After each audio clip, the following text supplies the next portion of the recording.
Welcome to filmy student. Today দেখব রিলিজের আগে কিভাবে 432 কোটি কালেকশন করলো আদিপুরুষ।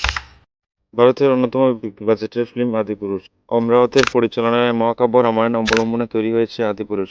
অমরাবতের লেখা ও পরিচালনায় আদিপুরুষে দেবতা রামের চরিত্রে অভিনয় করছেন প্রভাস অ্যান্ড রাবণের চরিত্রে অভিনয় করছেন সাইফ আলী খান ও মাতা জানকীর ভূমিকায় অভিনয় করছেন Kriti Sanon. Produce by T Series and Retro Files. Hindi ও তেলুগু ভাষায় একই সঙ্গে তৈরি হয়েছে আদিপুরুষ।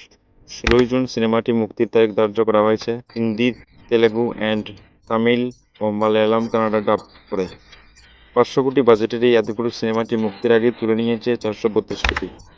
সিনেমাটি satellite rights, musical rights and digital rights and another ancillary rights থেকে ইতিমধ্যে রিলিজের আগে কালেকশন করেছে 247 কোটি।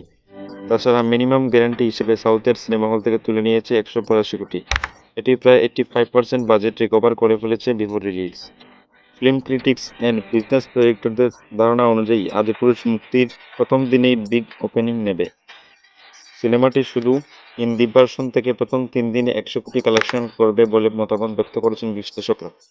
সম্প্রতি সিনেমাটির ফাইনাল ট্রেলার রিলিজ হয়, যা দর্শকদের দৃষ্টি আকর্ষণ করেছে। প্রকৃতপক্ষে ফাইনাল ট্রেলারটি বেশ কিছুটা অপ্রীতিকর সত্ত্বেও অত্যন্ত উৎসাহজনক প্রতিক্রিয়া পেয়েছে দর্শকদের কাছ থেকে। ফার্স্ট ট্রেলার থেকে ভিএফএক্স ইমপ্রুভ করা হয়েছে অ্যান্ড লুকসও কিছুটা ইমপ্রুভ দেখা যাচ্ছে। সিনেমাটি প্রবাসের জন্য কেউ দেখুক বা না দেখুক, প্রভু শ্রীরামের জন্য তো সবাই অবশ্যই দেখবে। তাছাড়া ডায়লগ অ্যান্ড মিউজিক এতটাই ভালো যে একদম জিম করার মোটিভেশন চলে আসবে। So thanks for watching this video and don't forget like, comment, share and subscribe Filmy Senate.